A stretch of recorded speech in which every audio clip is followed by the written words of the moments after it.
वास्तविकता पर आधारित सच्ची कहानियों के लिए हमारे चैनल को सब्सक्राइब करें और नए वीडियो की सूचना पाने के लिए घंटी आइकन दबाएं। तो चलिए दोस्तों, कहानी शुरू करते हैं।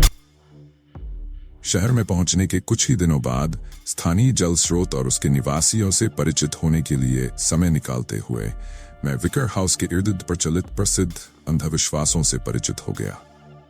एक वैज्ञानिक व्यक्ति के रूप में मैं जानता था कि इन विचित्र कहानियों में पाए जाने वाले किसी भी सत्य को संभवतः पहचान से परे बिंदुओं तक बढ़ा चढ़ाकर पेश किया गया होगा। कुछ भी प्रत्यक्ष नहीं था। सभी अनुभव एक ऐसे मित्र से थे जो किसी ऐसे व्यक्ति को जानता था जिसने कुछ देखा हो। यह प्रांतीय दिमाग ही है जो जंगली कुत्तों को भेड़ियों में बदल देता है, जो मनुष्यों की तरह चलते हैं और खगोलीय घटनाओं को निश्चित विनाश के अग्रदूत के रूप में व्याख्या करते हैं। फिर भी मेरी जिज्ञासा पर्याप्त रूप से उत्तेजित थी। मैंने अधिक वस्तुनिष्ठ साधनों के माध्यम से इस विषय पर खुद को बेहतर ढंग से जानने का प्रयास किया। मेरे आश्चर्य की बात यह थी कि कहानियों के अधिक अलौकिक दावों की पुष्टि करने में विफल रहने के बावजूद स्थानीय पुस्तकालय के तहखाने में शहर के अभिलेखों ने अपने आप में सबसे भयावह वास्तविकता का पहलू प्रदान किया। ये घर येंटाइंडर्स में करोड़पति थॉमस विकर द्वारा बनाया गया था, जो एक सफल तेल खोजकर्ता और मछली पकड़ने के दिग्गज होने के अलावा सभी खातों के अनुसार पूरी तरह से पागल था। कोई नहीं जानता कि सबसे पहले विकर को आर्थर वेक में क्या आकर्षित किया। कुछ लोग इसे उसके आसन पागलपन का पहला बाहरी संकेत मानते हैं।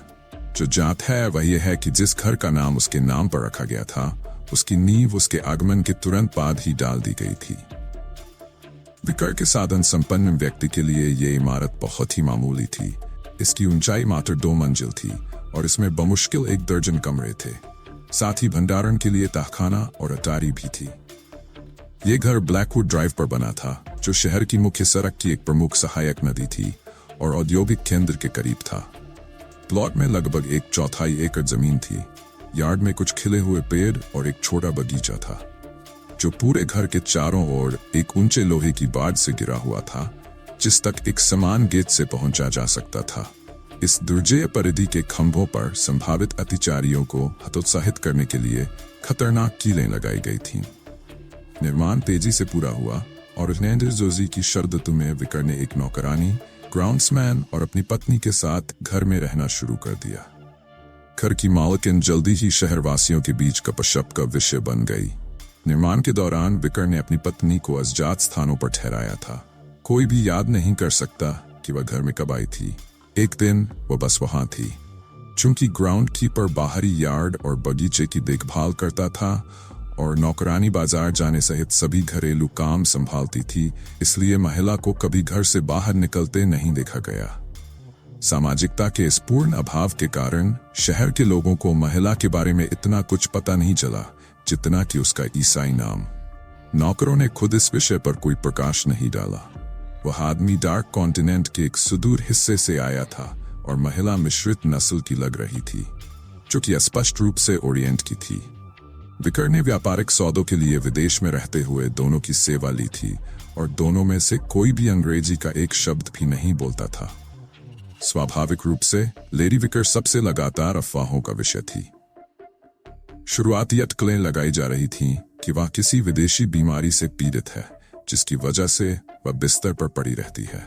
इन सिद्धांतों को उन चंद लोगों ने खारिज कर दिया जो कभी कभार सड़क से उसकी जासूसी करते थे। हर मामले में उसे सिर्फ रात में देखा जाता था, दूसरी मंजिल की खिड़की से उदास होकर देखती हुई, जिसे उसका शयन कक्ष माना जाता था। अंदर से सिर्फ मोमबत्ती की रोशनी आती थी और सभी तरह से वह स्वस्थ दिखाई देती थी। इसके अलावा इस बात की बहुत कम संभावना थी कि व्यक्ति आमतौर पर नम और धूप रहित जलवायु को सबसे अयोग्य चिकित्सक भी किसी व्यक्ति के शरीर को बेहतर बनाने के लिए सुझाएंगे। जैसा कि आम लोग करते हैं, तार्किक स्पष्टीकरण के अभाव में और भी शानदार सिद्धांत करे गए। कुछ लोगों ने अनुमान लगाना शुरू कर दिया कि महिला एक चुड़ैल थी। दूसरों ने शैतान के साथ जुआ खेलते हुए विकर द्वारा जीती गई एक गुलाम परी। उसे देखने वाले सभी लोग उसकी अनोखी सुंदरता पर सहमत थे।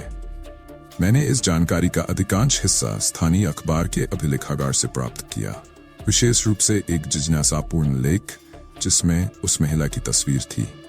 दृश्य वैसा ही था जैसा मैंने सुना था। अकेली कैदी खिड़की से झांक रही थी और उस भयानक लोहे की बाड़ के पार रात के अंधेरे में झांक रही थी। प्रागैतिहासिक उपकरणों की गुणवत्ता और प्राकृतिक प्रकाश की कमी के कारण तस्वीर धुंधली हो गई थी, जिससे महिला की विशेषताएं प्रभावी रूप से अस्पष्ट हो गई थी। वास्तव में यह पहचानना मुश्किल था कि क्या वह धुंधला रूप वास्तव में मानव था। हालांकि यह स्पष्ट रूप से स्त्रीत्व की छाप पेश करता था, और फिर भी उस धूसर धुंध के माध्यम से भी मैं उसकी आंखों की एक निश्चित भेदक, लगभग सम्मोहित करने वाली गुणवत्ता को देख सकता था। विकर खुद एक रहस्य था, हालांकि अपनी दुल्हन की तुलना में काफी कम। एक आकर्षक आदमी, लंबा, काले बालों वाला और अच्छी विशेषताओं वाला। कई युवा महिलाओं ने खुद को शायद ही कभी देखी जाने वाली लेडी विकर से निर्विवाद रूप से ईर्ष्या करते हुए पाया।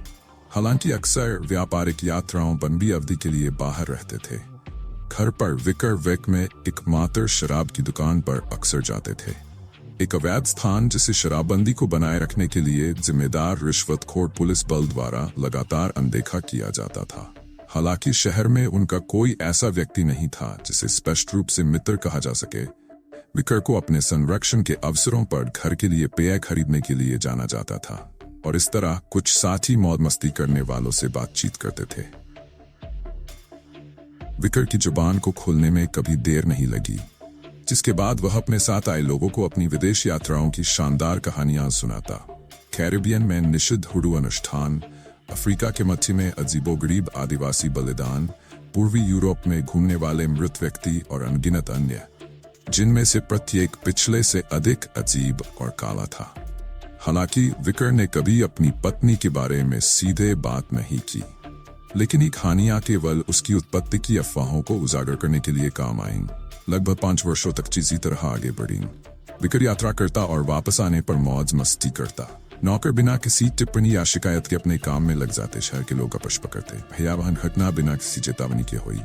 ये कि कोई भी नश्वर आंख नहीं बची जिसने देखा कि उसके बाद क्या हुआ, निश्चित रूप से एक दयालु ईश्वर का प्रमाण है। 2 गश्ती दल जो पहले घटनास्थल पर आए थे, उन्हें तीखी चीखों और राक्षसी किलकारियों की भयभीत रिपोर्टों ने बुलाया था। लंबे समय के अनुभवी और कठोर पुरुष दोनों ही विकर हाउस में जल्द ही जो कुछ मिलने वाला था उसके लिए तैयार नहीं थे। हाथ में लालटेन और डंडे से लैस पुरुष सावधानी से आवास के पास पहुंचे, जो अब अशुभ रूप से शांत था। बड़ा लोहे का गेट तिरछा खुला था और घर के अंदर जाने वाली सीढ़ियों के शीर्ष पर ओक का दरवाजा था। उनके चिल्लाए गए पूछताछ का कोई जवाब नहीं मिलने पर कश्ती दल ने सावधानी से फोयर में प्रवेश किया और भूतल की खोज शुरू कर दी। उन्हें पहला भयावह दृश्य रसोई में मिला। नौकरानी को मोटी भांग की रस्सी से एक बड़ी मेज से बांधा गया था। क्रूर वेदी से चमकता हुआ खून टपक रहा था, जो धीरे धीरे फर्श पर जमा हो रहा था, जबकि बताने वाले छींटे दीवारों को भयावह सजावट की तरह रंग रहे थे। कश्ती दल ने आपसी अविश्वासी भय की एक झलक साझा की, अपने डंडों पर अपनी पकड़ मजबूत की और पूरी तरह से भयभीत चुप्पी में परिसर की तलाशी जारी रखी। संक्षिप्त लेकिन समझने योग्य तनावपूर्ण जांच के माध्यम से तहखाने को खाली निर्धारित करने के बाद वे यार्ड के पिछले दरवाजे से बाहर निकले और ग्राउंड्समैन के शरीर की खोज की। बगीचे के केंद्र में एक मोटी लकड़ी की छड़ खड़ी की गई थी और एक लंबवत बीम द्वारा पार किया गया था। आदमी नग्न अवस्था में लटका हुआ था। उसकी कलाई और टखनों में कठोरता से ठोके गए कीलों से क्रॉस बीम से लटका हुआ था, जो मसीह के सूली पर चढ़ने की विचित्र नकल थी। भयभीत गश्ती दल के सदस्यों ने अनिच्छा से सहमति व्यक्त की कि सुदृढ़ीकरण को बुलाने के लिए उनकी खोज का समय से पहले निष्कर्ष एक बहुत ही खतरनाक हत्यारे को भागने का मौका देगा। पुरुषों ने घर में फिर से प्रवेश किया और दर्दनाक तरीके से घुमावदार सीढ़ी से दूसरी मंजिल पर चले गए। व्यवस्थित रूप से उन्होंने प्रत्येक कमरे की तलाशी ली। कुछ भी नहीं मिला, जब तक कि केवल एक ही नहीं बचा, मायावी लेडी विकर का शयन कक्ष। आंखें चौड़ी करके दिल की धड़कनों की तेज गति से अग्रणी व्यक्ति ने धीरे धीरे कुंडी खोली। अपने डंडे उठाते हुए पुरुष दरवाजे से घुसे और अचंभित होकर रुक गए। कमरा पूरी तरह से अंधेरा और खाली था, किसी भी तरह के जाल या फर्नीचर से रहित। अपने लालटेन की रोशनी की पतली किरण से पुरुषों ने देखा कि कमरे की हर सतह पर अजीब रहस्यमय प्रतीकों को उकेरा गया था। हॉल में वापस आकर उन्होंने एक जाल का दरवाजा देखा जो एक तार से संचालित होता था, जिसे खींचने पर एक सीढ़ी दिखाई देती थी जो अटारी के प्रकाशहीन भंडारण स्थान तक जाती थी। दोनों गश्ती दल के लोग प्रवेश द्वार पर घूर रहे थे, जो किसी राक्षसी प्राणी के मुंह की तरह काला और चौड़ा था, जो मूर्खों को उनके विनाश की ओर जाने के लिए इशारा कर रहा था। ये तय करने में असमर्थ कि कौन पहले आगे बढ़ेगा, पुरुषों ने बराबरी की। बदकिस्मत हारने वाला लालटेन लेकर सीढ़ी पर चढ़ गया, ये निर्धारित करते हुए कि हत्यारा वास्तव में मर चुका है। गश्ती दल के लोगों ने सुदृढ़ीकरण के लिए बुलाया। घर की विस्तृत तलाशी ली गई और हर गली मोहल्ले में मौजूद शानदार कुल देवताओं और बुत परस्तों के बारे में बहुत सी अटकलें लगाई गईं। परिसर में कदम रखने वाले सभी लोग इस बात पर एकमत थे कि टॉमस विकर निश्चित रूप से पागल था। सबसे हैरान करने वाली बात यह थी कि रहस्यमयी लेडी विकर का क्या हश्र हुआ, इसका कोई संकेत नहीं था।